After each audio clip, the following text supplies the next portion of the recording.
Assalamualaikum warahmatullahi wabarakatuh. Alhamdulillahi rabbil alamin. Wassalatu wassalamu ala ashrafil mursalin Nabiyyina wa maulana Muhammadin wa ala alihi wa sahbihi ajma'in. Wa ashhadu an la ilaha illallah wahdahu la syarikalah. Wa ashhadu anna Muhammadan abduhu wa rasuluh sallallahu alaihi wa ala alihi wa sahbihi wa man tabi'ahum bi ihsanin ila yaumiddin. Alhamdulillah, puji syukur kita haturkan kehadirat Allah Subhanahu wa taala. Di kesempatan siang hari ini kita bisa belajar bersama. Semoga Allah taala memberkahi forum kita. Dan insya Allah di sesi kali ini khusus kita akan membahas tentang bagaimana ibadah wanita di 10 malam terakhir Ramadan. Yang kita mengetahui bahwa secara umum wanita memiliki keterbatasan dibandingkan dengan lelaki. Sebagaimana yang Allah Subhanahu wa taala firmankan dalam Al-Qur'an, "Ar-rijalu qawwamuna 'alan nisa bima faddalallahu ba'dahum 'ala ba'din wa bima anfaqu min amwalihim." Para lelaki adalah pemimpin bagi wanita. Bima faddalallahu ba'dahum 'ala ba'd. Disebabkan kelebihan yang diberikan oleh Allah taala. Kelebihan yang diberikan oleh Allah Ta'ala, antara satu hamba, Allah berikan kelebihan melebihi hamba yang lain. Wa bima anfaqu min amwalihim, dan disebabkan karena mereka menginfakkan dari harta mereka. Sehingga meskipun ayat ini konteksnya berbicara tentang hubungan antara suami dengan istrinya, di mana suami adalah seorang kepala rumah tangga, karena suami punya kelebihan, dan yang kedua suami memberikan nafkah, namun kita bisa juga simpulkan kaidah umum bahwa secara umum lelaki memiliki kelebihan dibandingkan wanita. Demikian pula Rasulullah sallallahu alaihi wasallam pernah menyebutkan, "Ma ra'aitu min naqisati aqlin wa din." Tidak pernah aku lihat ada makhluk yang secara akal kurang dan agamanya kurang. Namun dia bisa mempengaruhi rajulin hazim, seorang lelaki yang cerdas, min kunna, seperti kalian, yaitu para wanita. Sehingga Rasulullah SAW menyebut wanita dalam posisi kurang agamanya dan kurang akalnya. Lalu Nabi SAW ditanya, apa yang dimaksud dengan kurang akalnya? Rasulullah SAW menjelaskan, syahadah, persaksian wanita itu setengah persaksian lelaki. Persaksian wanita itu setengahnya persaksian lelaki. Dan apa yang dimaksud dengan kurang agamanya? Nabi SAW mengatakan, Alaysa idha hadat la tusalli wa la tasum. Bukankah wanita itu ketika dalam posisi haid, dia tidak boleh salat dan tidak boleh puasa. Sehingga dari sini secara kuantitas ibadah, saya bicara kuantitas, secara kuantitas ibadah, wanita tidak lebih maksimal dibandingkan kuantitas ibadah yang dialami oleh lelaki. Dan Allah Subhanahu wa taala membedakan antara lelaki dan wanita. Sebagaimana yang Allah tegaskan dalam firman-Nya, "Wa laysa dzakaru kal untha." Lelaki itu tidak sama dengan wanita. Maka siapa yang mengatakan lelaki dan wanita itu sama saja, ini bertentangan dengan apa yang difirmankan oleh Allah Subhanahu wa taala. Karena Allah tegaskan, "Walaysa dzakaru kal untha." Dan lelaki tidak sama dengan wanita. Baik. Akan tetapi dengan semua keterbatasan itu, para wanita tetap punya peluang besar untuk bisa bersaing dengan kaum lelaki dalam masalah ibadah. Dan kita ketahui ada di antara wanita yang mereka jauh lebih mulia, lebih tinggi takwanya, lebih hebat ibadahnya, lebih sempurna imannya dibandingkan lelaki, bahkan dibandingkan jutaan lelaki. Contohnya siapa? Para sahabiyat. Aisyah radhiyallahu anha. Dibandingkan dengan kaum lelaki yang hidup di zaman ini, Aisyah radhiyallahu anha, seorang Aisyah radhiyallahu anha jauh lebih unggul dibandingkan lelaki siapapun yang hidup di zaman ini. Yang kita tahu jumlahnya miliaran. Seorang sahabiyah yang salihah, misalnya Ummu Sulaim, ibunya Anas bin Malik radhiyallahu anha, jauh lebih mulia dibandingkan jutaan lelaki. Sehingga kalau berbicara dari afradiha, dari person masing-masing orang, ada beberapa wanita yang mereka punya kelebihan jauh lebih hebat, lebih mulia dibandingkan lelaki yang hidup di sekitarnya, atau bahkan jutaan lelaki yang hidup di zaman setelahnya. Demikian pula ada wanita salihah yang mereka menghiasi hidupnya dengan ketaatan. Dan dia lebih mulia dibandingkan ribuan bahkan jutaan lelaki yang tidak kenal agama. Kita tahu jumlah penduduk bumi ada miliaran. Ada yang mengatakan sampai 5M. Anggaplah misalnya lelakinya ada 2M. Yang muslim hanya kurang lebih 20%. Dan itu pun tidak semuanya kenal agama.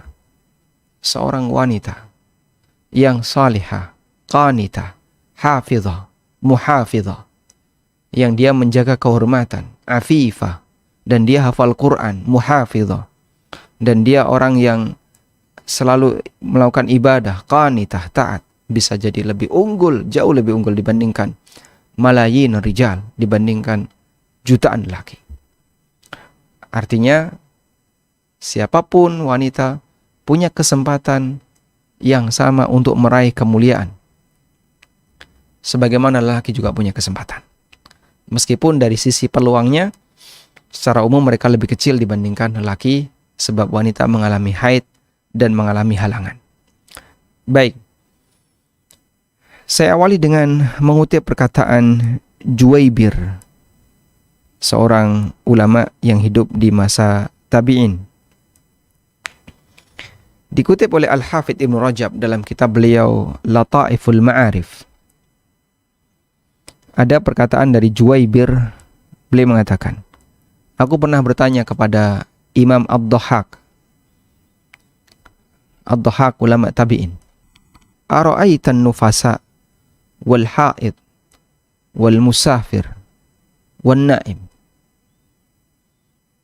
lahum fi lailatul qadri nasib.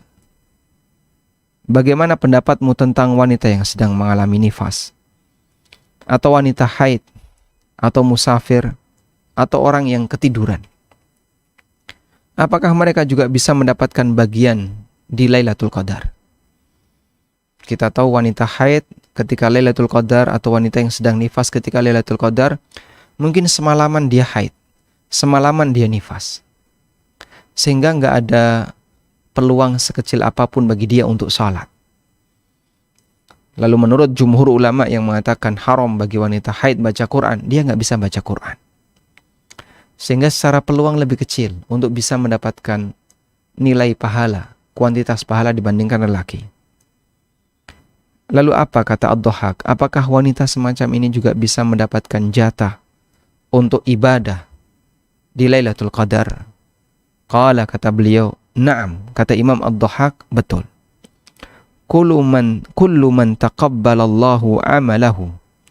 Semua orang yang amalnya diterima oleh Allah. Kullu man taqabbalallahu amalahu. Semua orang yang amalnya diterima oleh Allah. Sayu'tihi nasibahu min lailatul qadar. Maka Allah akan berikan kepadanya jatah pahala yang bisa dia dapatkan di malam itu, di Lailatul Qadar, sedikit maupun banyak. Sehingga apakah wanita bisa mendapatkan? Bisa. Yang sedang haid bisa juga. Untuk ibadah selain sholat dan qiraatul Quran, membaca Quran, jika dia mengambil pendapat jumhur yang melarang qiraatul Quran. Sehingga dari keterangan ini menunjukkan bahwa wanita haid dan nifas serta musafir yang dia juga nggak bisa ibadah secara maksimal, tetap bisa mendapatkan bagian Lailatul Qadar. Hanya saja ada ibadah yang tidak boleh dilaksanakan untuk wanita haid dan nifas. Namun untuk bisa mendapatkan pahala ketika Lailatul Qadar, wanita haid dan nifas masih memiliki banyak kesempatan. Saya sebut banyak kesempatan untuk ibadah, gak cuma satu. Dan ibadah seperti yang kita tahu tidak hanya ibadah fisik. Ibadah itu beragam. Apa saja ibadah yang bisa dilakukan oleh seorang muslimah. Seperti yang kita tahu bahwasanya ibadah ada yang bentuknya ibadah batin. Ada yang bentuknya ibadah lisan. Dan ada yang bentuknya ibadah anggota badan.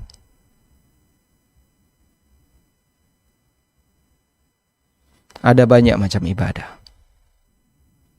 Dan ibadah batin secara umum lebih unggul dibandingkan yang lain. Karena nilai baik seseorang, penentu terbesarnya adalah batin.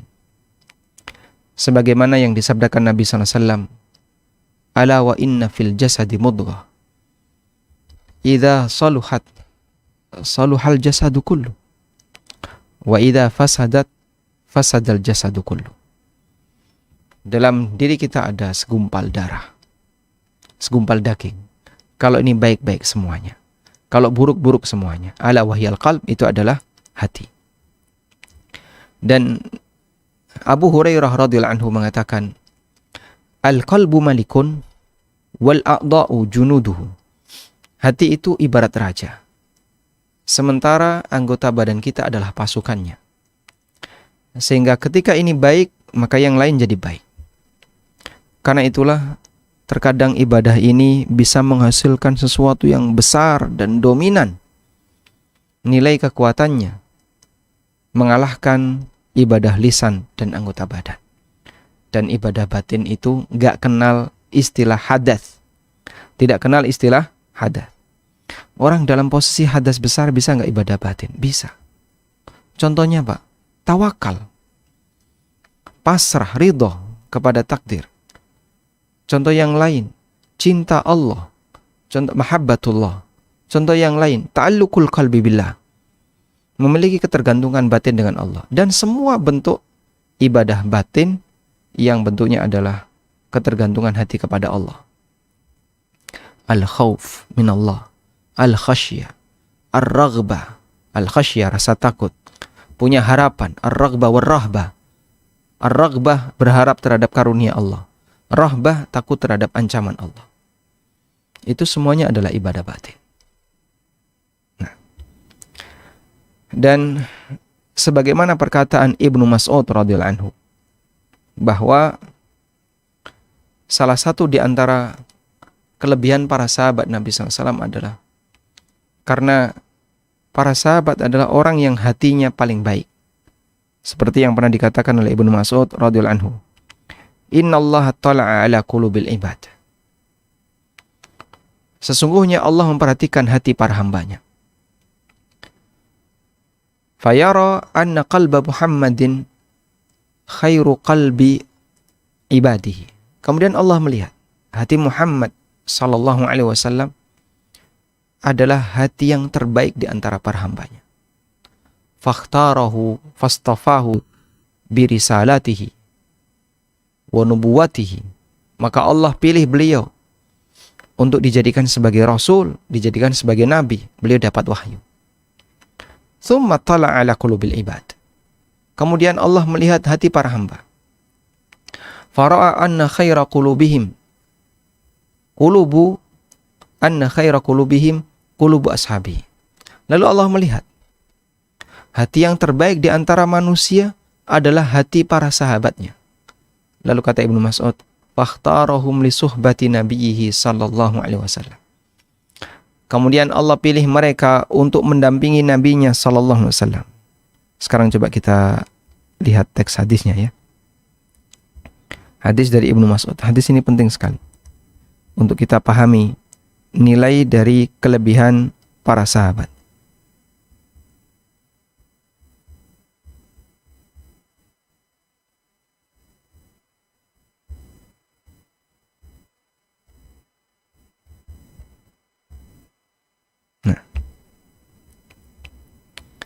Baik, di sini ada hadisnya. Hadis dari Ibnu Mas'ud radhiyallahu anhu.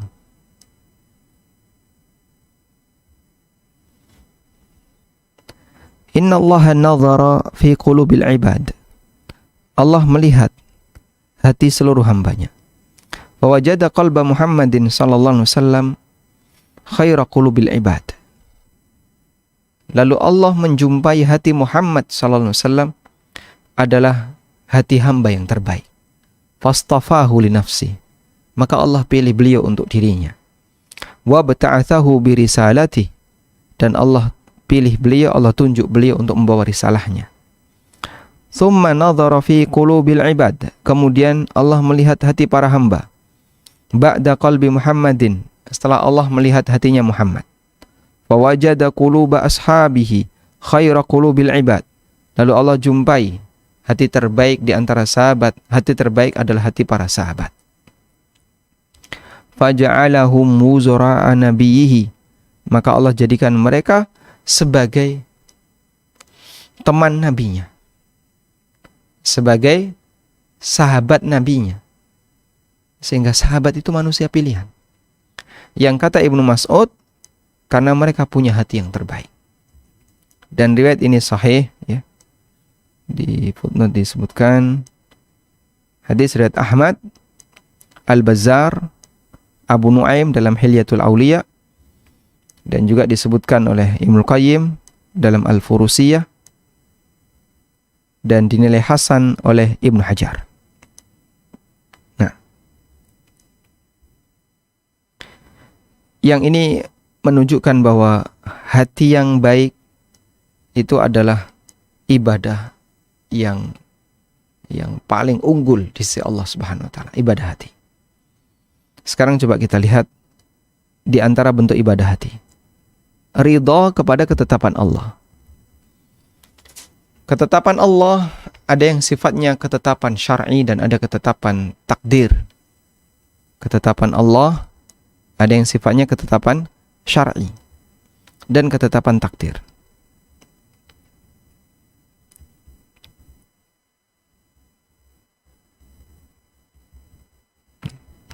Ketetapan syariat, ketetapan Allah yang berupa syariat adalah aturan, hukum, halal haram, dan seterusnya. Perintah dan larangan. Yang kita kenal ada hukum taklifi dan hukum wad'i. Lalu ada ketetapan Allah berupa ketetapan takdir, yaitu semua yang ditakdirkan oleh Allah Ta'ala. Dan ketika seorang wanita mengalami haid, di situ terjadi ketetapan takdir. Karena itulah nasihat ini yang diberikan oleh Nabi SAW kepada Aisyah ketika beliau haji dan mengalami haid saat haji. Coba, itu mungkin lebih berat lagi, ya. Sedihnya lebih berat. Kalau orang mengalami haid ketika puasa, kan nanti bisa digantikan di luar Ramadan. Kalau mengalami haid ketika haji atau ketika umrah, Masya Allah, beban moralnya, beban mentalnya itu lebih berat. Aisyah radhiyallahu anha bercerita, kharajna la nanwi illal hajjah. Kami berangkat tidak ada niat selain haji. Kami berangkat berhaji. Falamma kunna bisarif, ketika kami tiba di daerah Sarif. Ini salah terjemahannya. Harusnya Sarif bukan Syaraf. Falamma kunna bisarif, ketika kami tiba di Sarif, haidtu, aku mengalami haid. Tiba di Sarif dan biasanya dalam perjalanan itu mereka akan menetap dulu, lalu bangun tenda, terus bermalam dulu, baru besoknya melanjutkan perjalanan. Fadakhala alayya Rasulullah sallallahu alaihi wasallam. Lalu Nabi sallallahu alaihi wasallam menemuiku. Wa ana abki, sementara aku nangis. Faqala, sebagai seorang suami yang pengertian, tahu Nabi sallallahu alaihi wasallam kenapa istrinya nangis. Maka beliau tanya, "Ahidti? Kamu haid?" Qultu na'am, kata Aisyah, "Iya." Qala, kemudian Nabi sallallahu alaihi wasallam mengatakan sebagai hiburan untuk Aisyah, "Inna hadza syai'un katabahullahu ala banati Adam. Haid itu adalah kejadian yang Allah tetapkan untuk para putri Adam. Haid adalah kejadian yang Allah tetapkan untuk para putri Adam. Gak usah bersedih, gak usah bingung, gak usah nangis. Kalaupun kau mengalami haid, semua wanita mengalami haid. Itu adalah kejadian yang Allah tetapkan untuk para putri Adam. Sehingga ketika Nabi SAW menghibur Aisyah radhiyallahu anha, beliau arahkan bahwa wanita haid adalah takdir dari Allah. Ini takdir. Ridho kepada takdir adalah ibadah terhadap takdir Allah. Dan ridho kepada takdir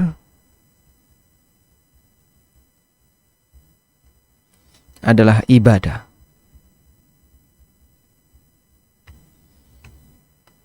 Sebagaimana yang disebutkan dalam hadis yang sahih, Nabi SAW pernah mengatakan, Innallaha idza ahabba abdan ibtalahu. Ketika Allah mencintai seorang hamba, maka Allah akan menguji sang hamba. Fa in radiya falahu ridho. Kalau sang hamba itu ridho, maka dia akan mendapatkan keridhaan dari Allah. Wa in sakhita falahu sukht. Dan kalau hamba itu marah, maka Allah akan memberikan kemarahan kepadanya. Sehingga ridho kepada takdir termasuk bagian dari ibadah. Dan para nabi adalah orang yang paling ridho kepada takdir. Sehingga ketika mereka menghadapi ujian yang sangat berat, ujian fisik, ujian sakit, ujian apapun, mereka sangat ridho kepada takdir. Karena itu dalam hadis ini, Rasulullah SAW meyakinkan Aisyah radhiyallahu anha tidak perlu sedih, ini adalah sebuah takdir yang Allah tetapkan untuk seluruh putri Adam. Faqdi ma yaqdil muhrim ghaira alla tatufi bil bait.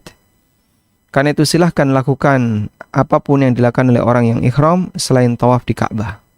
Muttafaqun alaih. Baik. Lalu ada jenis ibadah batin kedua yang gak kalah penting.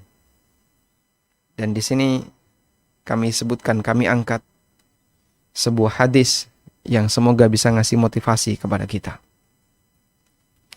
Merasa kehilangan terhadap ibadah yang tidak bisa dilaksanakan adalah tanda iman.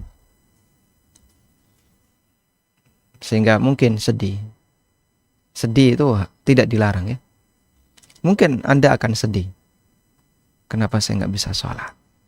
Nggak bisa baca Quran? Tidak bisa sholat dan baca Quran. Nggak bisa menyentuh mushaf. Misalnya. Lalu Anda merasa sedih karena Anda sedang haid atau nifas. Ketika Anda merasa sedih disebabkan kehilangan ketaatan kepada Allah, coba baca hadis ini. Man sarrathu hasanatuhu wa sa'athu sayyi'atuhu fa huwa mu'minun. Siapa yang merasa bahagia dengan ketaatannya dan merasa tidak nyaman dengan kemaksiatannya, seusai maksiat dia kepikiran terus, kok rasanya nggak enak. Kepikiran terus seusai maksiat. Siapa yang merasa gembira dengan ketaatannya dan merasa tidak nyaman dengan kemaksiatannya, fa huwa mu'minun, maka dia mukmin. Hadis riwayat Tirmidzi. Ulama memberikan nasihat, inna syauqaki an tablughi syahra Ramadan wa husnuki ala fawati ba'di ta'at fihi lahu wa alamatun alal imani wa dalilu sidqi mahabbatillah. Sesungguhnya keinginanmu untuk bisa menjumpai Ramadan, kesedihanmu karena tertinggal tidak bisa melaksanakan beberapa ketaatan di dalam bulan Ramadan, sungguh itu merupakan tanda iman dan bukti wa dalilu sidqi mahabbatillah, dan bukti kejujuran Anda kalau Anda adalah orang yang cinta Allah Ta'ala. bukti kejujuran cinta Anda kepada Allah Subhanahu wa taala. Dan benar apa yang beliau nyatakan, sebagaimana yang disabdakan Nabi sallallahu alaihi wasallam. Baik. Saya dahulukan ibadah batin karena ini lebih penting. Sehingga kedepankan rasa ridho kepada takdir Allah. Jangan sampai gara-gara haid ketika di 10 malam terakhir lalu grundel, marah, dan dia nggak terima. Sampai membuat apa? Mungkin dia akan nggak ridho kepada takdir Allah, nggak ridho dengan posisinya sedang haid. Justru itu akan menambah kemurkaan Allah baginya. Waman radiya falahu ridha, waman sakhita falahu sukht. Siapa yang ridho maka dia akan mendapatkan keridhaan dari Allah, dan siapa yang murka maka dia akan mendapatkan murka dari Allah. Selanjutnya, beberapa ibadah fisik bagi wanita haid. Kalau tadi ibadah batin. Ibadah fisik mencakup lisan dan amal anggota badan. Ada beberapa amalan yang boleh dilakukan wanita haid di 10 malam terakhir Ramadan untuk mengejar Lailatul Qadar. Yang pertama adalah membaca Al-Quran tanpa menyentuh mushaf. Dan ini pendapat yang dipilih oleh Syekhul Islam Ibn Taimiyah dan dinilai lebih kuat oleh Asy-Syaukani dan beberapa ulama yang lainnya. Mereka membolehkan membaca Al-Quran namun dengan ketentuan tanpa menyentuh mushaf. Gimana Pak caranya Pak? Coba kalau seperti ini gimana? Ini masih menyentuh mushaf. Ini masih menyentuh mushaf ya. Kalau Anda sentuh bagian teks Arabnya nyentuh mushaf. Tapi kalau Anda sentuh bagian atas yang tidak ada teks Arabnya, tulisan surat Baqarah atau juz 2, itu kan ada tulisannya. Maka Anda tidak menyentuh teks Arabnya, tidak menyentuh mushaf. Karena yang Anda sentuh adalah layar di iPad misalnya. Di sini ada figura sebelah kiri dan kanannya. Nah, kalau Anda sentuh sebelah kiri dan kanannya, lalu dia bisa bergerak naik turun, ini insya Allah tidak terhitung menyentuh mushaf. Jadi ini fatwa yang dikeluarkan oleh Syekh Dr. Abdul Karim Al-Khudair tentang membaca Quran dengan menggunakan gadget. Ketika orang membaca Quran dengan menggunakan gadget atau HP, iPad dan seterusnya, saat layar terbuka seperti ini, lalu Anda nyentuh teks Arabnya di tengah ini, "Tsumma afidu min haitsu afadhan nas wastaghfirullah." Maka di sini Anda nyentuh mushaf. Anda nyentuh tengah. Sekarang Anda pindahkan ke samping. Nah, kalau di samping seperti ini, yang Anda sentuh frame-nya, bagian tepi ini, yang warnanya coklat ya. Ini jari saya nggak kelihatan di layar. Maka tidak termasuk nyentuh mushaf. Kalau Anda bacanya pakai gadget, pakai alat. Kalau Anda bacanya pakai laptop, nah, laptopnya seperti ini, lalu Anda pakai mouse. Anda pakai mouse atau di apa namanya? Mousepad. Di scroll pad ya. Di scroll pad-nya itu Anda gerakkan. Insya Allah tidak masalah. Karena berarti Anda menyentuh scroll pad dan Anda tidak menyentuh mushaf yang tertuang di layar. Baik. Kita lanjutkan.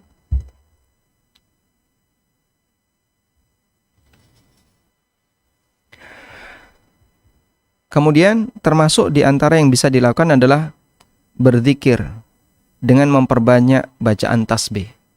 Subhanallah, la ilaha illallah, alhamdulillah, dan zikir yang lainnya. Karena zikir itu boleh dilakukan oleh siapapun, bahkan sampai pun orang yang dalam posisi hadas besar karena junub. Misalnya seorang lelaki dalam posisi junub, hadas besar, Boleh nggak dia zikir? Boleh. Zikir apa Pak? Sebelum tidur. Dia baca doa. Bismika Allahumma ahya wa amut, atau Bismika Allahumma amut wa ahya. Lalu dia baca zikir yang lain. Allahumma inni aslamtu nafsi ilaika. Wa wajjahtu wajhi ilaika. Wa fawwadtu amri ilaika. Wa alja'tu dhahri ilaika. Raghbatan wa rahbatan ilaika, dan seterusnya. Yang itu disyariatkan untuk dibaca sebelum tidur. Dan Umar bertanya kepada Nabi sallallahu alaihi wasallam, "Ya Rasulullah, ayanamu ahaduna wa huwa junubun?" Ya Rasulullah, bolehkah kita tidur dalam posisi junub? Kata Nabi sallallahu alaihi wasallam, "Na'am idza yatawadda." Silahkan kalau dia berwudu dulu. Sehingga wudu dulu, kemudian apa? Tidur. Nah, sebelum tidur baca doa-doa. Maka jika orang junub boleh untuk zikir, wanita haid lebih boleh. Sehingga dengan zikir-zikir umum seperti ini boleh dibaca selama haid. Memperbanyak istighfar. Dan istighfar boleh dibaca meskipun dalam posisi haid, dalam posisi nifas. Memperbanyak doa. Karena doa boleh dibaca meskipun dalam posisi hadas besar. Kemudian membaca zikir ketika Lailatul Qadar. Sebagaimana yang disebutkan dalam riwayat Aisyah radhiyallahu anha. Beliau mengatakan, "Aku bertanya, ya Rasulullah, idza ra'aitu Lailatul Qadar, ara'aita ma taqul? Ara'aita ma aqul?" Kalau aku menjumpai Lailatul Qadar, apa yang harus aku ucapkan? Nabi SAW menjawab, Quli Allahumma innaka afuun tuhibbul afwa fa'fu anni. Allahumma innaka afuun karim tuhibbul afwa fa'fu anni. Sehingga Aisyah diperintahkan untuk baca ini. Kalau beliau merasa kayaknya malam ini Lailatul Qadar. Nah, dan itu zikir, doa. Dan doa diperbolehkan untuk dibaca meskipun dalam posisi hadas besar. Dalam fatwa Islam dijelaskan, wanita haid boleh melakukan semua ibadah kecuali salat, tawaf di Ka'bah, dan iktikaf di masjid. Baik, sekarang coba kita lihat ini ya. Urutan zikrullah.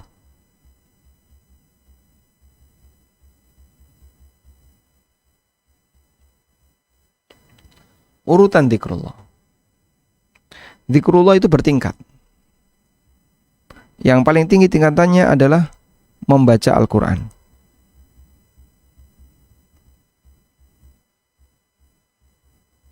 Yang paling tinggi tingkatannya membaca Al-Quran.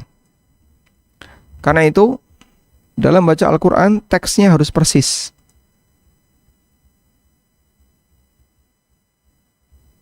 Tidak boleh ada yang diubah, tidak boleh ada yang dibalik, tidak boleh ada yang apalagi diganti. Harus persis. Orang tidak boleh mengatakan Alhamdulillahi Rabbil Alamin, Maliki Yaumiddin, Ar-Rahmanur Rahim, Iyyaka na'budu wa iyyaka nasta'in. Pak, kok dibalik kayak gitu? Ya kan, terserah saya, yang penting lengkap. Nggak bisa, Pak. Harus urut, nggak boleh yang penting lengkap. Harus persis. Diganti boleh nggak? Alhamdulillahi Rabbil Alamin, As-Sami'ul Basir, Ar-Rahmanur Rahim, As-Sami'il Basir, Al-Azizil Hakim. Loh, kok kamu ganti kenapa? Ya kan semuanya Asma'ul Husna. Ar-Rahmanur Rahim, Asma'ul Husna. As-Sami'il Basir, Asma'ul Husna. Asma'ul Husna. Azizil Hakim, iya Asma'ul Husna. Ya, berarti kan yang penting Asma'ul Husna, menunjukkan nama Allah. Oh, enggak bisa. Teks ini enggak boleh diganti. Baik, yang kedua, harus suci. Harus suci dari hadas besar. Membaca Quran, menurut pendapat jumhur, saya tulis jumhur ya, harus suci dari hadas besar. Nah, kemudian yang ketiga ditekankan memperhatikan adab. Memperhatikan adab contohnya gimana? Berwudu dulu, menghadap kiblat, berpakaian rapi, suci, sehingga dia memperhatikan adab termasuk duduknya yang rapi. Itu semuanya akan menambah nilai pahala dari membaca Al-Quran yang dilaksanakan oleh seseorang. Urutan yang kedua adalah zikir yang bentuknya membaca kalimat thayyibah. Zikir yang bentuknya membaca kalimat thayyibah. Contoh kalimat thayyibah apa? Subhanallah, Alhamdulillah, Allahu Akbar, dan seterusnya. Nah, untuk zikir seperti ini, teks tidak harus sama.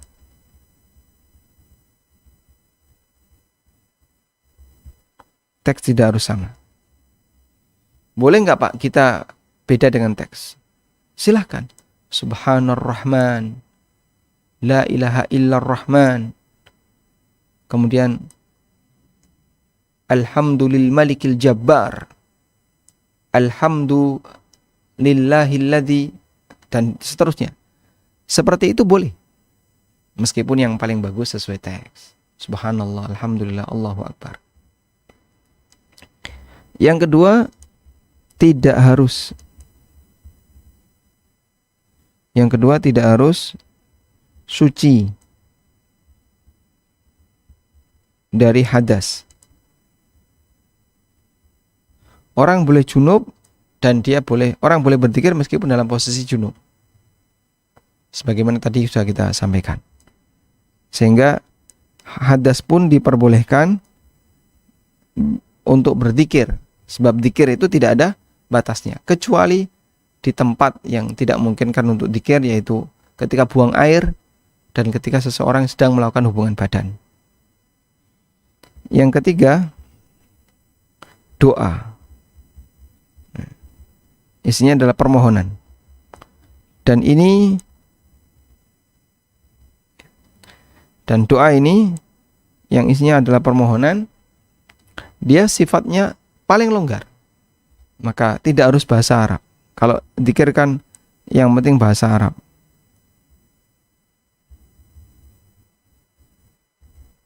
Kalau zikir di sana ada keterangan bahwasanya zikir harus pakai bahasa Arab. Nah, kalau doa yang bentuknya permohonan, bahasa bebas.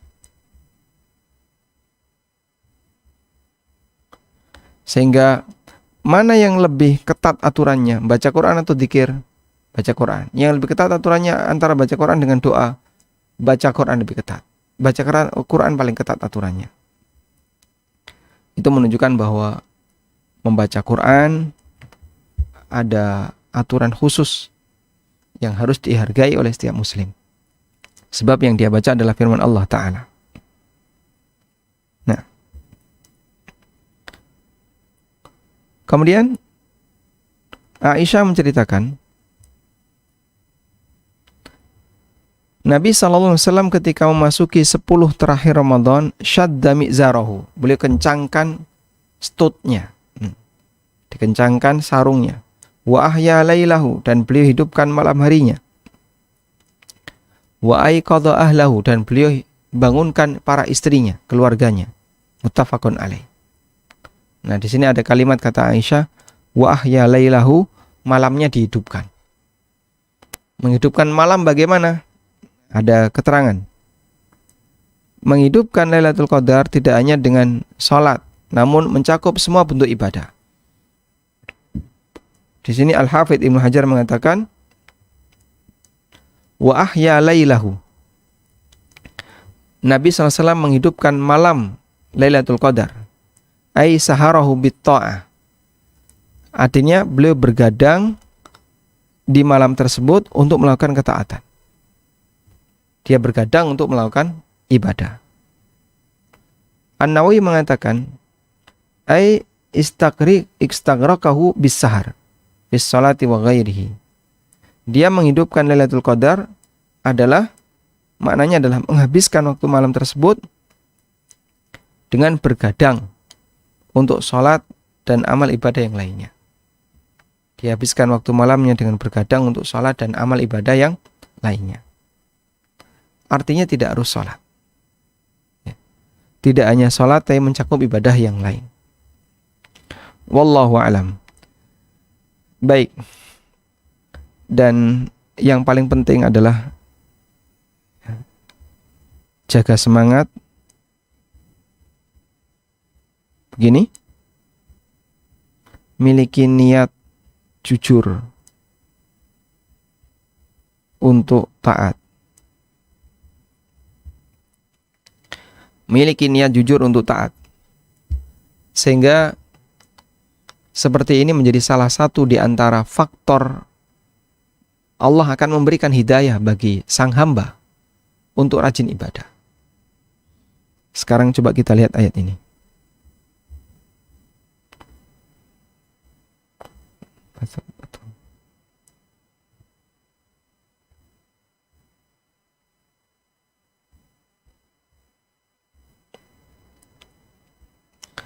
Allah berfirman di surat At-Taubah ayat 46, menceritakan tentang orang-orang munafik.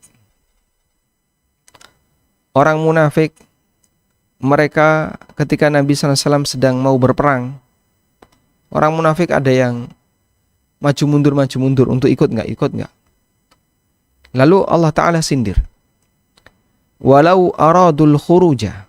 Andaikan kalau memang mereka punya keinginan untuk berangkat jihad, la'addu lahu uddatan. Maka seharusnya dia persiapannya. Dia lakukan persiapannya lebih awal. Ya, cari modal, cari uang saku dan seterusnya. Sudah? Dan buktinya orang munafik itu malas-malesan. Dia nggak persiapan. Sehingga nanti dia minta izin. Izin ya Rasulullah. Loh kenapa? Sapi saya unta saya mau beranak, nanti nggak ada yang jaga gimana? Kebun ini dan seterusnya. Dan orang munafik itu diizinkan oleh Rasulullah SAW. Oh, tidak apa-apa. Lalu Allah Ta'ala sebutkan alasannya. Kenapa orang munafik itu ketika minta izin begitu dimudahkan? Padahal yang beriman kalau minta izin diboikot. Ya. Ada seorang sahabat yang dulu diboikot oleh Nabi SAW selama sekian hari, ya. Karena dia nggak ikut perang Badar, tidak ikut perang Tabuk. Tapi orang munafik nggak diboikot. Nah, kenapa? Di sini Allah jelaskan. Walakin karihallahum bi'athahum fathabbatahum. Akan tetapi Allah Ta'ala tidak menyukai keterlibatan mereka di medan jihad, fathabbatahum, sehingga Allah membuat mereka itu malas untuk ikut bergabung. Artinya begini, yang lain ikut jihad, si A ini tidak ikut. Kenapa sih nggak ikut? Malas. Wah, tidak enak, semuanya serba nggak enak. Maka kata Allah kok di komentar ini, kalau memang orang ini adalah orang yang baik, Allah akan kasih hidayah bagi dia untuk ikut bergabung. Tapi karena Allah nggak suka dia ikut bergabung dalam kegiatan ibadah itu, Allah buat dia itu malas. Karena Allah nggak suka dia bergabung dalam pasukan itu. Nah, sekarang Anda bisa kiaskan untuk posisi kita di bulan Ramadan. Di sana ada orang yang rajin ibadah. Di sana ada orang yang rajin membaca Quran, ada yang rajin berzikir, ada yang rajin ibadah salat, ada yang rajin ABC. Lalu Anda tidak bisa melakukannya dan Anda merasa senang dengan itu. Sudahlah, gak usah kepikiran, ya wes, hilang ya sudah. Anda tidak bisa melakukannya dan Anda merasa nyaman ketika tidak melakukannya. Akhirnya waktu malamnya hanya dihabiskan untuk tidur. Maka bisa jadi begini. Allah tidak menghendaki kita untuk bergabung dengan orang soleh itu. Allah tidak menghendaki kita untuk bergabung dengan orang soleh itu. Maka Allah Ta'ala katakan, fathabbatahum. Allah buat mereka jadi malas untuk melakukannya, berat untuk melakukannya. Wa qila qudu ma'al qa'idin, dan diperintahkan bagi orang ini, duduklah kalian bersama orang-orang yang duduk yang gak ikut perang jihad. Maka ketika kita tidak bisa sholat tahajud, tidak bisa qiyamul lail, tidak bisa melakukan ketaatan, waktu kita habis untuk tidur, kita perlu menyadari, bisa jadi karena Allah tidak menyukai kita, lalu Allah gak memberi petunjuk kepada kita. Atau bisa jadi Allah tidak menyukai kita bergabung dengan orang-orang soleh itu. Jadi orang yang melakukan ketaatan ibarat satu rombongan, meskipun bisa jadi tempatnya berbeda-beda. Allah nggak pingin kamu bersamai mereka. Fathabbatahum, lalu Allah Ta'ala membuat malas mereka ini, sehingga berat untuk ikut jihad. Maka Anda tanamkan ini, bahwasanya dalam kegiatan sosial harus ada tekad yang kuat, dalam rangka untuk apa? Dalam rangka untuk mendapatkan pertolongan dari Allah Subhanahu wa Ta'ala. Wallahu ta'ala alam. Demikian yang bisa kita sampaikan sebagai muqaddimah. Wassallallahu ala nabiyyina Muhammadin wa ala alihi wa sahbihi wasallam. Bismillah. Baik Ustaz, sudah ada beberapa pertanyaan yang masuk. Pertanyaan pertama, Ustaz, bagaimanakah jika datangnya haid tidak beraturan dikarenakan kita ikut program keluarga berencana? Semisal di awal Ramadan sudah punya hutang haid 6 hari, lalu bisa mengikuti puasa baru 8 hari, lalu ternyata datang haid lagi. Apakah ini juga termasuk takdir, Ustaz? Apakah itu termasuk takdir? Tidak ada apapun yang keluar dari takdir. Meskipun bisa jadi sebuah kejadian itu sebabnya adalah kesalahan manusia. Misalnya gara-gara dia ngebut, gak pakai helm, akhirnya kecelakaan parah. Terus dia menyesal, kenapa tadi kok ngebut dan sebagainya. Tapi tidak ada yang keluar dari takdir. Semua di alam raya ini adalah bagian dari takdir. Sehingga ketika Anda mengalami itu, kok bisa mengalami kayak gini? Itu bagian dari takdir. Karena itu ketika Anda mengalami posisi semacam ini, pertama yang perlu dihadirkan adalah tawakal kepada Allah Subhanahu wa Ta'ala, dan yakini bahwasanya itu adalah bagian dari ketetapan Allah Subhanahu wa Ta'ala. Allahu Akbar. Allahu a'lam. Baik, ada yang raise hand, silahkan dibuka mikrofonnya.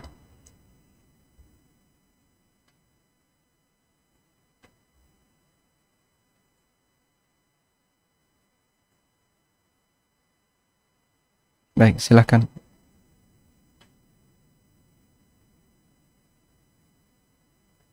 Assalamualaikum. Waalaikumsalam warahmatullahi. Pak Ustadz dan umahat lainnya, mohon maaf sebelumnya kalau saya perlu menyampaikan hal yang di luar tema, karena ini betul-betul amat memerlukan arahan dari ulama, dan saya amat menantikan kesempatan ini berkaitan dengan kami berdua yang sedang ditinggal suami kami menghadap ilahi Robi. Pertanyaan pertama adalah mengenai dana BPJS TK yang menurut Ustadz Erwandi Tarmiji sebagian adalah dana milik, sebagian lagi bukan dana milik yang bersangkutan. Terjadi peminjaman uang dari seorang muslim kepada seorang non-muslim yang dari sebagian dana BPJS tersebut selama masa suami masih hidup. Pengembaliannya seret, Pak Ustadz.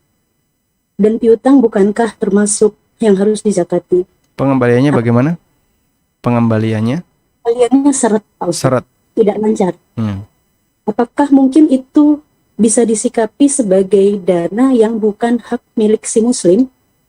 Sebagai pemilik piutang, bagaimana menyikapinya? Apakah tetap ditagih atau didiamkan saja? Atau bila terbayar nanti sebaiknya bagaimana menyikapinya? Yang kedua, mengenai dana JKM, jaminan kematian dari pemerintah melalui BPJS. persentase premi dibayarkan oleh perusahaan saja. Pertanyaannya adalah, apakah dana JKM masuk dalam bagian asuransi dari negara bila kita mengacu pada buku Pak Ustadz Ami, Pengantar Ilmu Waris, sehingga dana tersebut tidak masuk dana yang dimiliki mayit semasa hidup, sehingga tidak masuk dalam harta yang dibagi waris. Apakah termasuk harta waris karena premi yang dibayarkan lantaran mayit sebagai pegawai perusahaan tersebut sehingga berlaku layaknya dana BPJS yang preminya dibayar karyawan dan perusahaan. Demikian, terima kasih Pak Ustadz. Assalamualaikum warahmatullahi wabarakatuh. Jazakullahi khairan. Waalaikumsalam warahmatullahi wabarakatuh.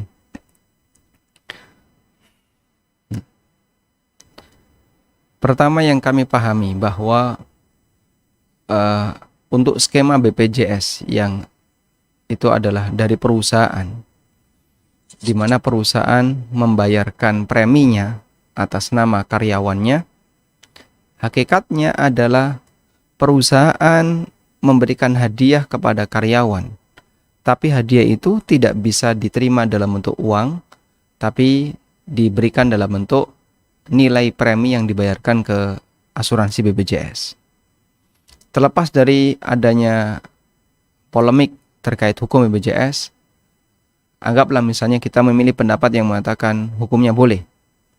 Maka di posisi ini, total nilai dari premi yang diberikan oleh perusahaan kepada lembaga BPJS itu adalah harta peninggalan yang bersangkutan, peninggalan dari suami.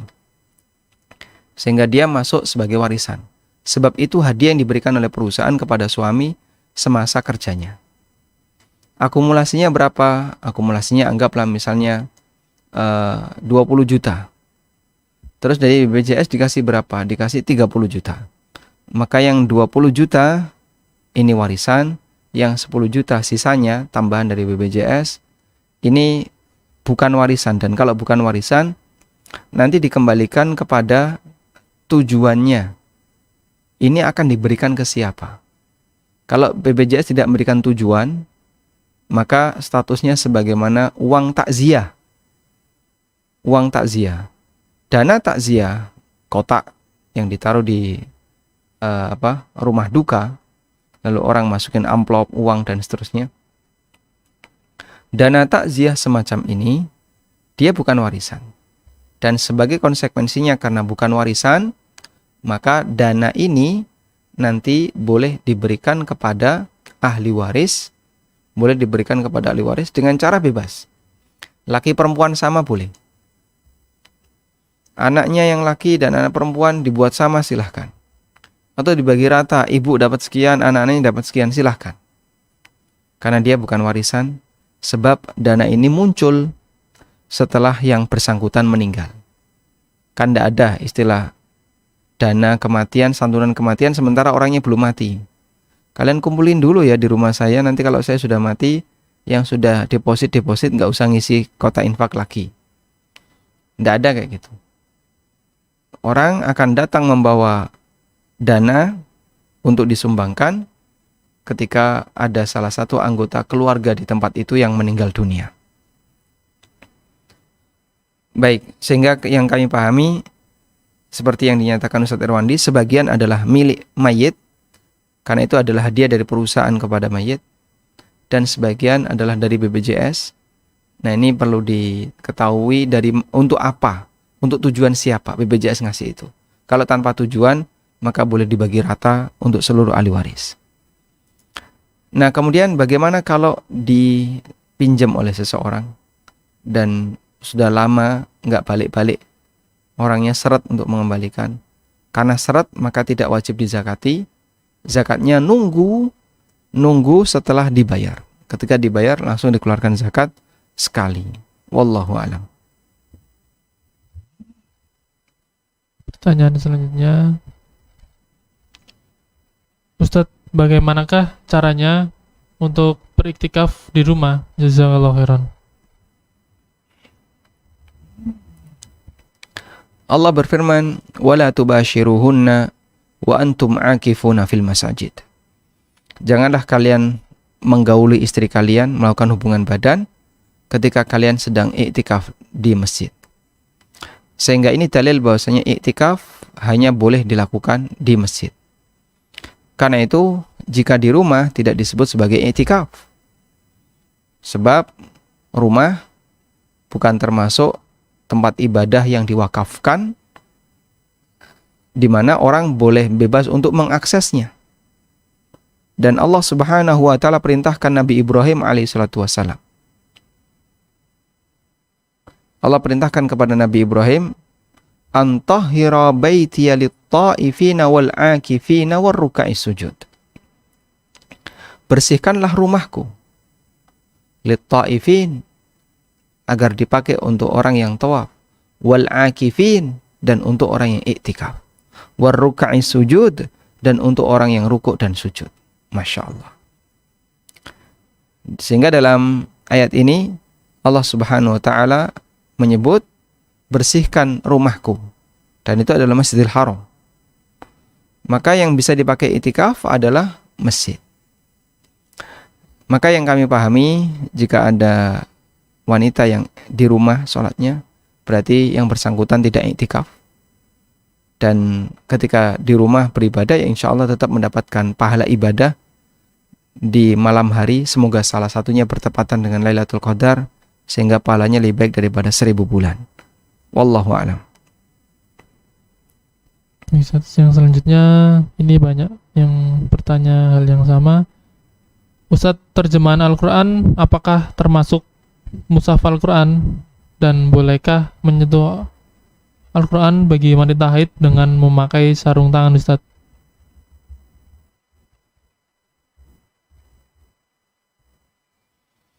Bolehkah menyentuh Al-Quran dengan memakai sarung tangan?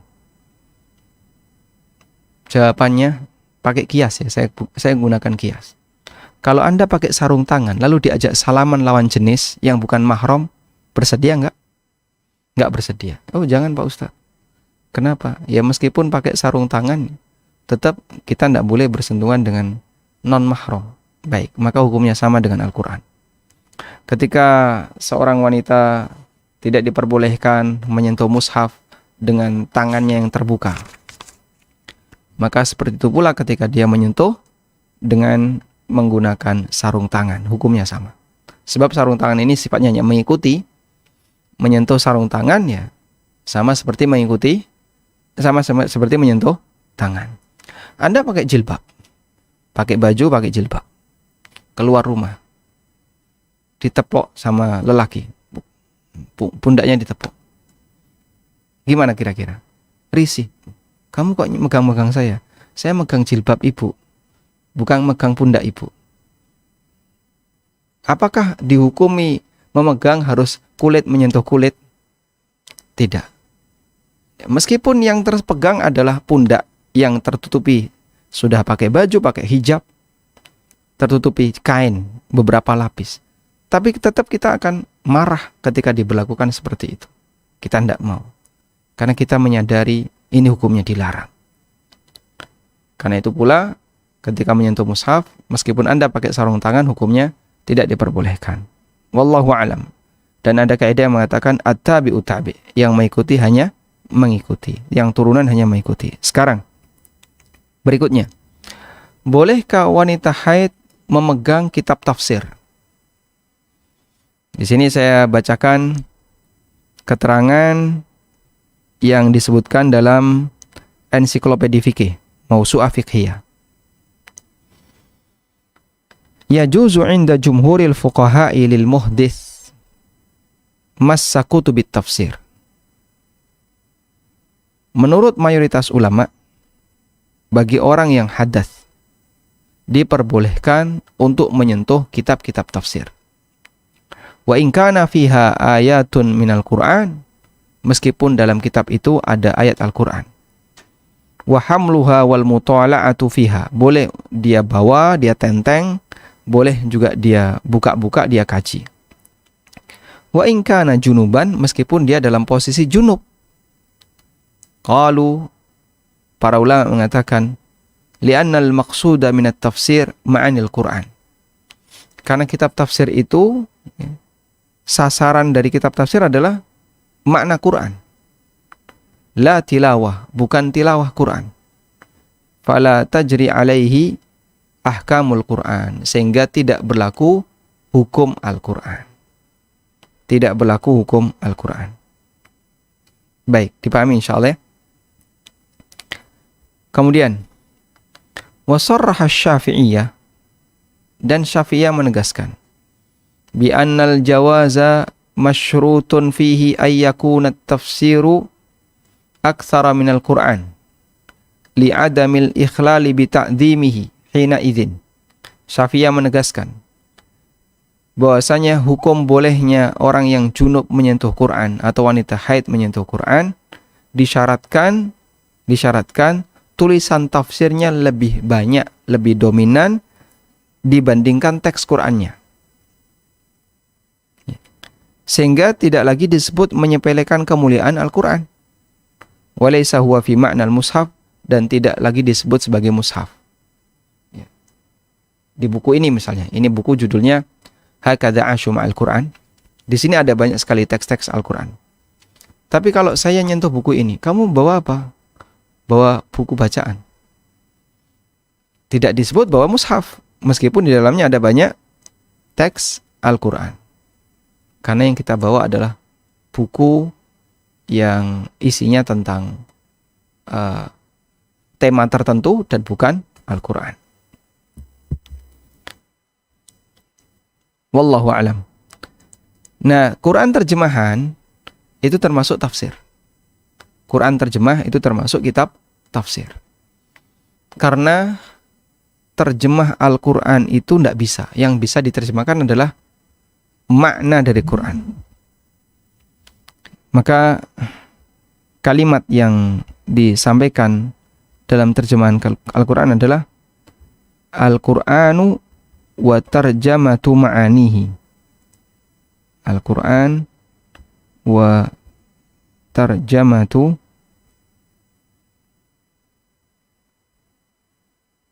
ma'anihi. Ya.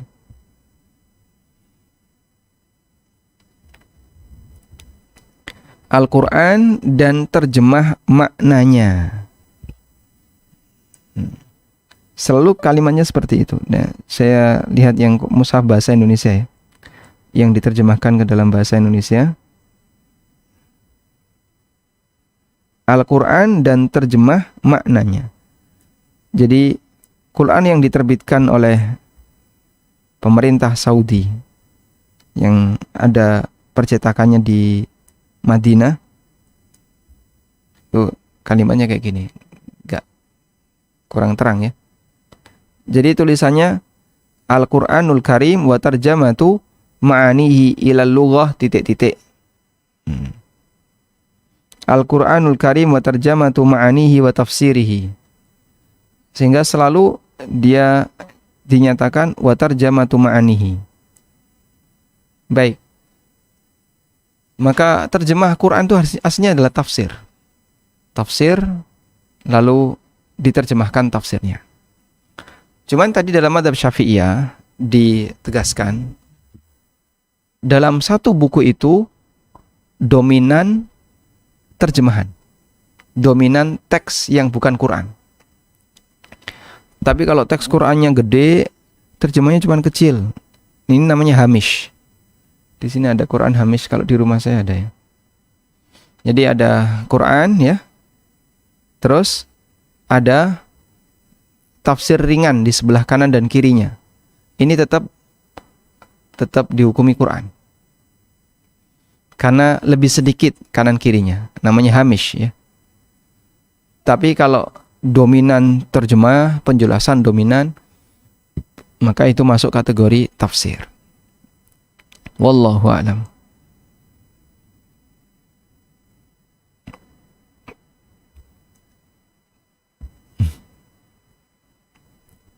Yang selanjutnya Ustaz, izin bertanya mengenai perbedaan Al-Quran yang kita baca.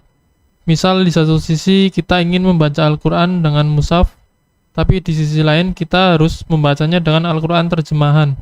Bahkan yang model perkata karena ingin tadabbur artinya juga saat nafas tidak kuat, lalu tepat berhenti di ayat-ayatnya. Bagaimanakah afdolnya ya Ustadz? Apakah bisa membaca Al-Quran dengan berganti-ganti atau terus dari awal sampai khatam dengan satu jenis Al-Quran? Lalu afdolkah jika selalu membacanya dengan Al-Quran terjemahan saja? Baik. Jika maksud Anda adalah dalam rangka untuk tadabbur, maka silahkan nanti Anda membaca terjemahan. Termasuk membaca dengan terjemahan per lafadz, seperti Quran Syamil gitu ya. Ada terjemah per lafadz. Insya Allah tidak masalah. Meskipun perenungan terhadap Al-Quran melalui baca terjemah tidak sehebat perenungan terhadap Quran karena memahami bahasa Arabnya. Karena orang ketika membaca terjemah kan kadang bahasanya kaku ya. Dia baca terjemah, oh kayak gini. Tapi bahasanya kaku. Merenungkan itu lebih susah daripada ketika Anda membaca teks Arab dan Anda merenungkan teks Arabnya. Itu lebih kuat pengaruhnya. Makanya kunci tadabbur itu sebenarnya bahasa Arab. Sebagaimana yang Allah Ta'ala firmankan, Kitabun anzalnahu ilaika mubarakun liyadabbaru ayati. Ini adalah kitab yang diturunkan kepadamu dengan penuh berkah. Lihat dabbaru ayati, agar kau mentadaburi ayat-ayatnya, yaitu dengan menggali makna bahasa yang diucapkan yang berbahasa Arab. Kalau terjemahnya biasanya susah, lebih sulit. Meskipun kalau Anda bisa melakukan itu ya silahkan. Dan masalah berganti-ganti mushaf, hukumnya diperbolehkan. Bukan syarat ketika membaca Quran harus satu mushaf. Dan dulu sahabat berganti mushaf. Setelah di zaman Abu Bakar disatukan, lalu di zaman Utsman disatukan lagi, mereka ganti mushaf. Dan dulu orang ketika mau punya mushaf harus nyalin. Dan itu butuh waktu yang lama. Wallahu a'lam. Yang selanjutnya, Ustadz, bila kita ingin iktikaf di masjid di 10 hari terakhir, namun keterbatasan kita sebagai perempuan yang harus melaksanakan kewajiban untuk keluarga, apakah ada tuntunan yang sesuai sunnah Rasulullah agar mendapatkan pahala yang sama dengan ibadah di atas? Kalau ingin mendapatkan pahala yang sama, kami tidak mengetahui apa amalan yang bisa mendapatkan pahala yang sama dengan iktikaf. Tapi kalau ingin iktikaf yang sesuai sunnah, Anda izin suami, kemudian nanti tinggal di masjid. Nah, masalah urusan rumah tangga mungkin bisa diserahkan ke pembantu jika Anda punya pembantu. Sehingga untuk kewajiban anak-anak, ngurusi anak dan seterusnya bisa diserahkan ke pembantu. Tapi kalau Anda ingin tetap di rumah, ya silahkan. Dan nanti minta izin suami. Kalau masjidnya tidak jauh, bisa diakses dengan jalan kaki. Anda bisa jalan kaki dalam rangka untuk iktikaf hanya dalam waktu sehari misalnya ya. Dari mulai yang lebih aman mana? Siang hari atau malam hari? Oh, lebih aman siang hari. Ya, berarti Anda datang siang hari. Di beberapa masjid, kadang ibu-ibu tuh rame di malam hari. Di malam hari tuh rame. Saya masih ingat waktu kecil ya. Kalau tidak salah SMP ketika itu. Jadi ini masjidnya gede ya. Masjid di kampung rumah saya. Masjidnya ya kalau di Jogja itu seukuran masjid kampus UGM. Besar masjidnya. Kurang lebih ketika itu jam 1 saya datang, jam 1 malam waktu itu. Karena anak SMP kadang kelayapan. Jam 1 malam saya ke masjid, sholat tahiyatul masjid, terus tidur. Tidurnya dalam posisi duduk bersila tidur. Begitu saya bangun kaget. Penuh dengan ibu-ibu ternyata. Sehingga saya di kanan kiri saya ibu-ibu semua ya. Ya pakai mukena putih-putih itu. Dan ini bukan mimpi ya. Bukan malaikat, mereka ya ibu-ibu pakai mukena putih. Penuh dengan ibu-ibu. Rame, langsung pergi saya. Karena di sana malam hari itu banyak orang keluar. Jam 2 itu banyak orang keluar. Terus mereka sholat di masjid sampai jam setengah 4. Nanti ada azan awal. Lalu setelah itu mereka pulang. Masak untuk sahur sampai sahur. Itu kebiasaan di sana. Jadi jam setengah 2, jam 2 mereka sudah pada datang. Dan rame, jalan itu rame, banyak orang. Itu di daerah, di Kecamatan Paciran, Kabupaten Lamongan, Jawa Timur. Sampai sekarang tradisi itu masih ada. Ibu-ibu usia 50-an ke atas, 40-an ke atas. Mereka berbondong-bondong ke masjid malam hari. Nah, kalau misalnya di tempat Anda ada situasi seperti itu dan suami mengizinkan, silahkan. Wallahu a'lam. Baik. Kita kasih kesempatan yang resen, silahkan.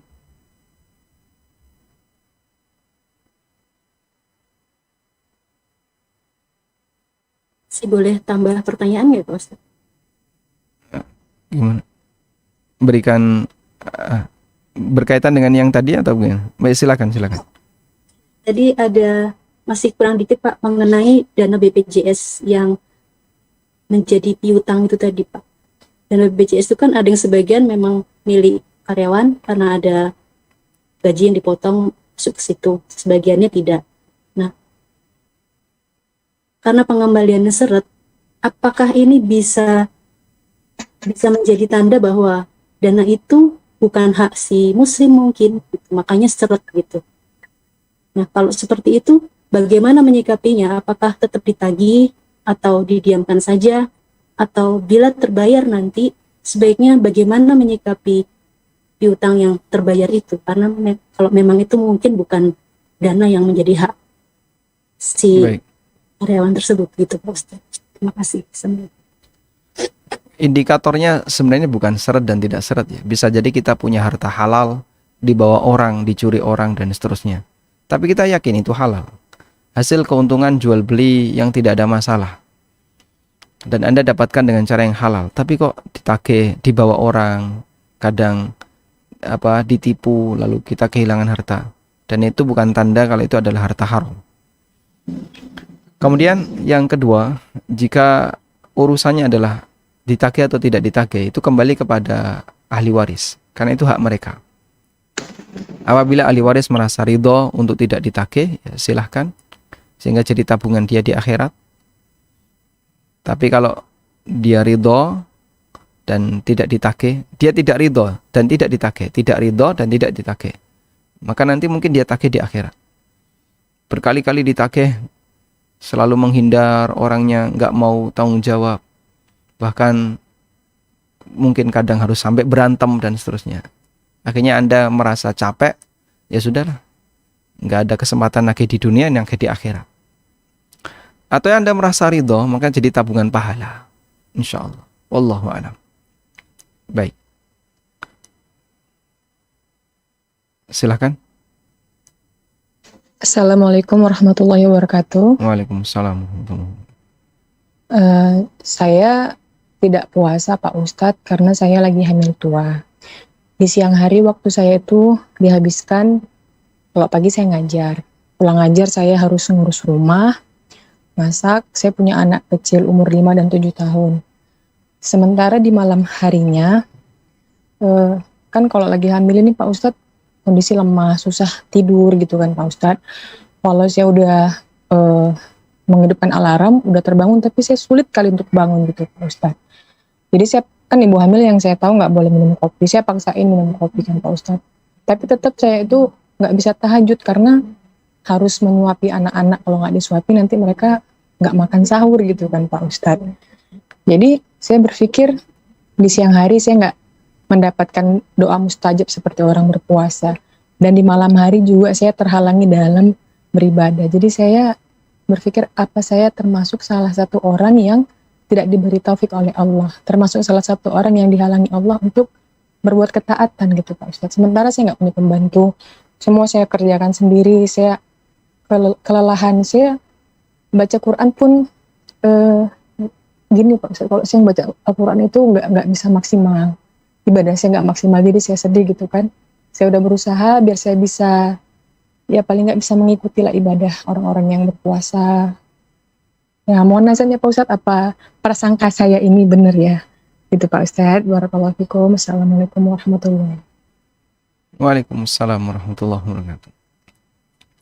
Dulu ada beberapa sahabat yang diizinkan Rasulullah SAW untuk tidak berjihad disebabkan karena dia punya kepentingan yang mendesak. Utsman bin Affan itu nggak ikut perang Badar. Kemudian beliau juga diizinkan Nabi SAW untuk tidak ikut peperangan tertentu. Karena waktu itu istrinya sedang sakit dan istrinya adalah putri Rasulullah SAW. Sehingga Utsman diperintahkan untuk menjaga putrinya Sallallahu Alaihi Wasallam, jaga putri Nabi Sallallahu Alaihi Wasallam. Ada kondisi tertentu di mana membuat orang tidak bisa ibadah karena dia terhalang dengan kesibukan yang itu menuntut dia untuk melakukannya, menjaga anaknya agar tetap bisa sahur, sehingga pada waktu sahur dia nggak bisa sahur sendiri, harus bangunin anaknya didudukin dulu, lalu nyuapin mereka. Kalau sendirian mungkin Anda akan bisa lakukan lebih cepat. Tapi karena nggak bisa, Anda lakukan jadi lebih lambat. Kehabisan waktu sampai subuh. Jika memang kondisinya demikian, ya semoga dengan niat baik yang Anda miliki, andaikan bukan karena ini, Anda mungkin akan bisa mengisinya dengan ibadah. Semoga dengan niat itu Anda tetap mendapatkan pahala. Dan Allah Subhanahu wa taala sebutkan di Al-Qur'an ya. Illa kutiba lahum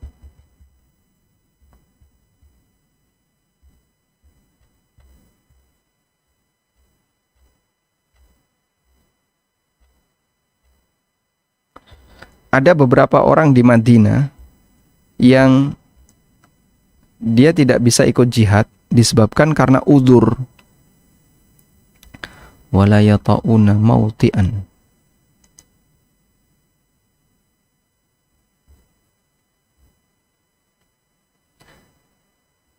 Di surat At-Taubah Allah Subhanahu wa taala berfirman, surat At-Taubah ayat 120. Maka li ahli al-Madinati wa man hawlahum minal a'rabi ayyatakhallafu an Rasulillahi wa la yarghabu bi anfusihim an nafsi. Dzalika bi annahum la yusibuhum dhama'un wa la nasabun wa la makhmasatun fi sabilillah wa la yata'una mauti'an yaghidhul kuffar wa la yanaluna min aduwwin nailan illa kutiba lahum bihi amalun salih. Ada beberapa penduduk Madinah yang mereka tidak bisa ikut jihad dan disebabkan karena mereka punya udzur. Namun yang berangkat jihad ini setiap kali mereka mengalami kehausan, mereka kecapean, mereka dalam kondisi kelaparan fisabilillah, termasuk diantaranya adalah memasuki daerah yang membuat orang kafir itu marah, atau mereka bertemu dengan musuh, illa kutiba lahum bihi amalun saleh, kecuali orang yang berada di Madinah juga turut mendapatkan pahala amal saleh. Dan ini pernah disabdakan Nabi SAW, sesungguhnya di Madinah ada beberapa orang, apapun yang kalian lakukan mereka turut mendapatkan pahalanya. Habasahumul udhru, mereka tertahan karena udzur. Pelayanan terhadap masyarakat, apalagi yang Anda layani adalah keluarga yang mau persiapan untuk ibadah. Anak di usia 7 tahun misalnya, Anda layani biar nanti dia bisa puasa. Insya Allah ibu juga turut mendapatkan pahalanya. Intinya kembali kepada masalah batin. Allah Maha Tahu. Apakah dia tidak ibadah ini karena malasnya? Ataukah dia tidak ibadah ini karena dia terhalangi sebab tertentu yang membuat dia kesulitan untuk ibadah? Dan Allah Maha Tahu itu. Wallahu ta'ala alam. Satu pertanyaan di chat.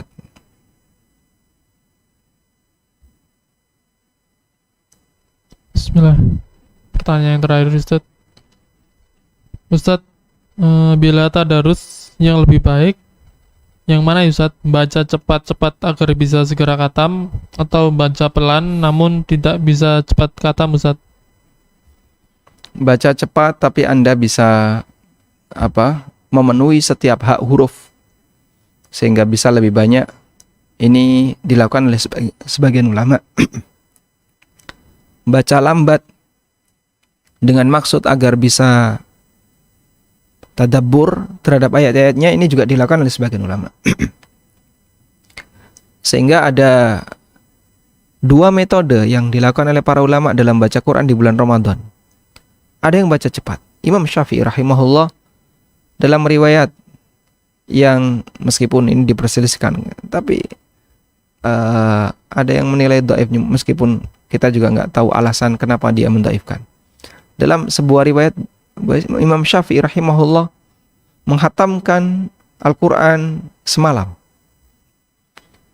Dan itu tidak heran, karena ternyata hari ini pun ada. Kemarin ya, seperti di Temboro, ada sholat tarawih 8 jam, yang imam satu orang, dan khatam satu Quran, tarawih 8 jam. Dari mulai habis Isya sampai menjelang subuh. 8 jam itu berarti dari jam 8 sampai jam 4. Itu tarawih semalam. Menjelang subuh baru selesai. Dan itu khatam satu Quran. Sehingga tidak heran kalau misalnya dulu Imam Syafi'i bisa melakukannya. Ternyata orang sekarang ada yang bisa melakukannya. Memang dulu saya sempat, gimana caranya? Dan pernah waktu kuliah kita tanyakan kepada dosen ilmu Quran, ini gimana caranya orang bisa khatam dalam waktu semalam ya. Terus dosen menjelaskan, ya mungkin dia akan baca dengan cara cepat sekali, yang disebut dengan baca Quran metode hadar. Metode hadar itu cepat ya, dia baca cepat sekali, dan itu termasuk diperbolehkan asal hak huruf tetap terpenuhi. Dan secepat apapun kita kalau baca Quran ya tetap lambat.